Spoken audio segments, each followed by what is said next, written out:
Okay, let's take a turn now and talk about the investigation into the disappearance of Today Show host Savannah Guthrie's mom, Nancy. Investigators still haven't named any suspects. Detectives say they are working closely with the Guthrie family, and they are looking to speak with anyone who may have information about the case. So how do investigations like this one work? Our Charlie Wojciechowski talked with an expert.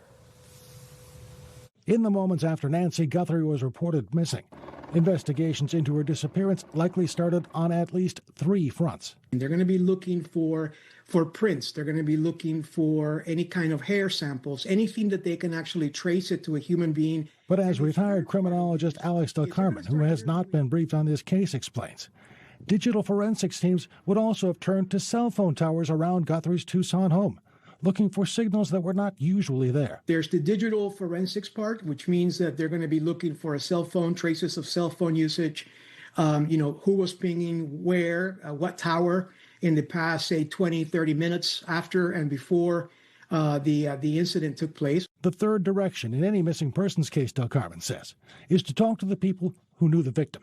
They're going to start interviewing family members to try to figure out if there's been any kind of issues among the family members, if there's been an exchange of strong words or discourse between them, so they can kind of piece it all together and rule out anything internal versus something external. Adult kidnappings are exceedingly rare in the United States.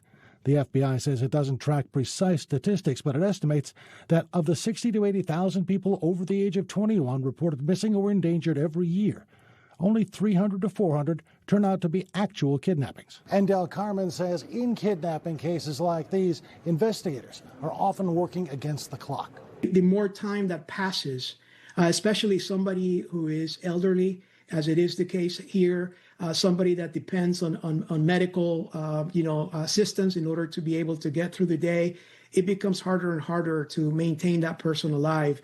And to support the idea that she would be found alive. We hope and we pray that that's the case, but time is of the essence. Charlie Wojciechowski, NBC 5 News. We are praying for Savannah's mom tonight.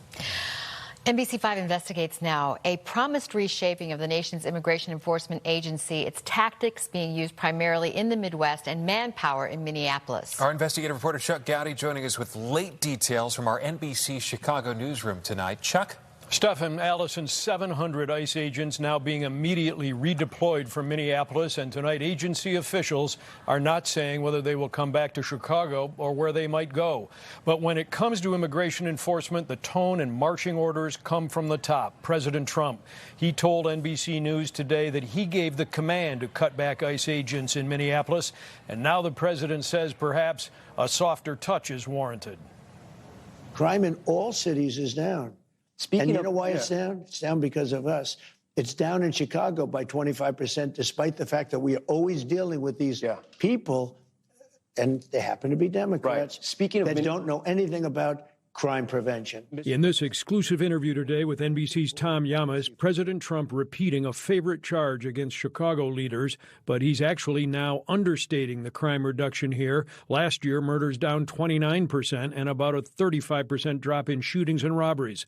And so here and in Minneapolis, Mr. Trump suggesting there should be a different approach. Maybe we can use a little bit of a softer touch, but you still have to be tough. These are criminals. We're dealing with really hard criminals. With that, Trump says he ordered Border Czar Tom Homan this morning to reduce the Minneapolis immigration deployment by 750 officers. We currently have an unprecedented number of counties communicating with us now and allowing ICE to take custody of illegal aliens before they hit the streets. More officers taking custody of criminal aliens directly from the jails means less officers on the street doing criminal operations. But problems remain. Despite most Minnesota jails and prisons turning over criminal immigrants to ICE, more than 100 behind bars remain untouchable by the agency because ICE hasn't obtained required judicial detainers. We have some of these people who simply don't have criminal history. And it does not make sense that they would fall on this worst of the worst list. And that's the part that becomes confusing. and I think troubling for many Minnesotans. And there are other problems to clean up. Here in Denver, these playing cards emblazoned by ICE were left on the vehicles of detainees. The ace of spades symbol used by some white supremacists is also reminiscent of death cards U.S. soldiers put on Viet Cong bodies during a long-ago war. Homeland Security officials say they condemn the behavior, that ICE supervisors addressed it, but some members of Congress tonight want a deeper investigation.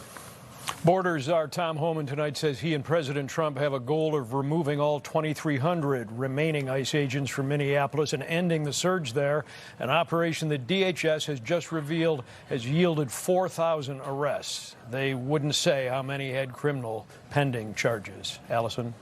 And Chuck, we have to ask whether or not those 700 agents are shifted back here to Chicago. What's happening here with ICE enforcement since the attention was turned to Minneapolis? Well, obviously, Minnesota has taken the frontal blows from U.S. law enforcement the past month, but ICE and Border Protection have continued here in Chicago regardless.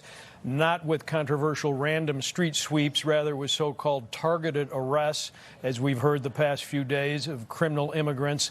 So numbers here may be down in Chicago, although some immigration groups are telling us that migrants are being detained by ICE when they show up for immigration appointments and check-ins. Stefan? Chuck Goudie in our newsroom tonight. Chuck, we appreciate it. Thank you so much.